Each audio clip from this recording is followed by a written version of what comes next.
Here's one for the day. Where is it? Good cup of chamomile tea. It's Pacific time, so it's a bit early, but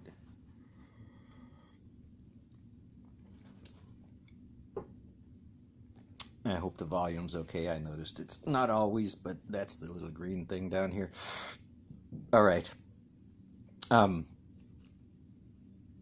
We're going to have tea and particle physics because I see things I don't think are right in the discussions about particles. So I get to thinking. So from what I understand, I'll put a link to any of the energy spectrum diagrams in the text somewhere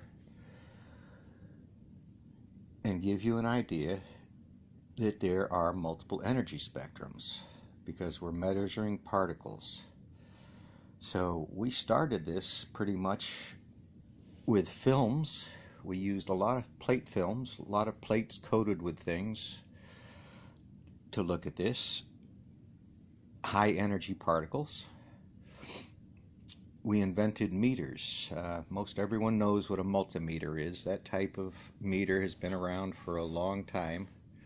It's gotten more sophisticated. We've gotten AC and DC and decibels and ohms and amps and micro stuffs in there. So yes, they got more complicated, but the fact those meters all depend on a potential voltage and a current. They don't know anything about optical emissions, but those meters are the most common you can talk to that people will recognize. Photographers use light meters. There's new cameras now where you can see infrared lights, infrared cameras, and you use them for inspecting. For decades we've been doing this now. You inspect an electrical box to see if it's hotter than the other boxes around it, because the box can be hot and be fine.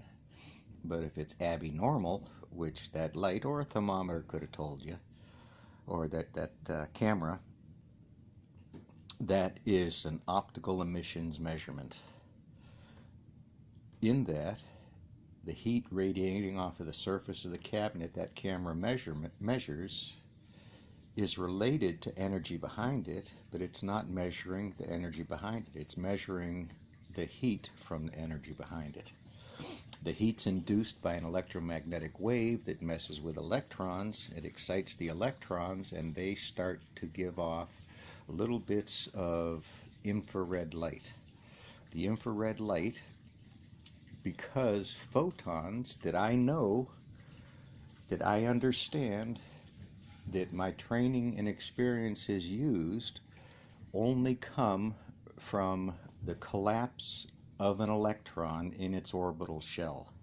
It is a signature of that collapse. It is an artifact of that collapse. It is directly related to that collapse.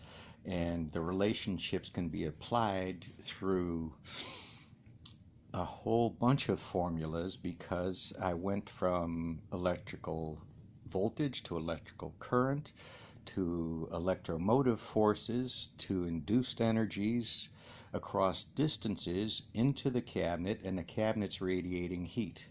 If you got a different sensor, you could detect the EMF force that's very likely driving that extra warmth, because that is resistance. That's what resistance causes, and resistance is everywhere, but I like to call it impedance. So, all right, so you're looking at that energy spectrum, and understand now when you get into very low frequencies, you're typically talking about hearing, and hearing is airwaves. It is compressed air and those waves moving magically through the air, striking your eardrums that make them work. So a lot of sound measurement is measuring the movement of air. If you look at some very old fine speakers, they've got some type of diaphragm to catch the air movement, and maybe a coil or something is attached to them that vibrates around something. There's different types, but so we measure air movement. That's the wind we feel on our skin, and you feel it as a temperature in part because you get a heat loss, a heat transfer from the air, your temperature, to the air around you. So when you delve into these, and I don't know if it's ever presented like this, but you really go in, you go from electron theory into particle physics when you speak to the energy spectrum, because each of these energies have their own transformations. So that's the biggest challenge in understanding some of this, is those transformations from energy boundaries and how they occur, and the amount of energy transferred between them. And as you can see, it's confusing. So there, let's just stop here at 6 minutes and 15.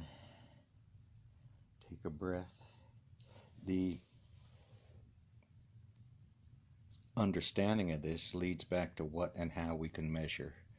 And knowing how we measure, wondering what we see from space is one example of the questions you can raise from this, because satellite imaging, right, that is microwave frequencies, or it's optical frequencies, or it's whatever the detector pointed at the area is measuring.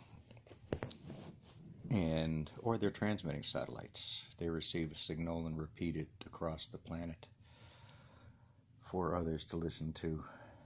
So there's a F equals 1 over T, which is the most misused, misinterpreted transformation I know of. Extra minute bonus time. Thank you, folks. Peace out.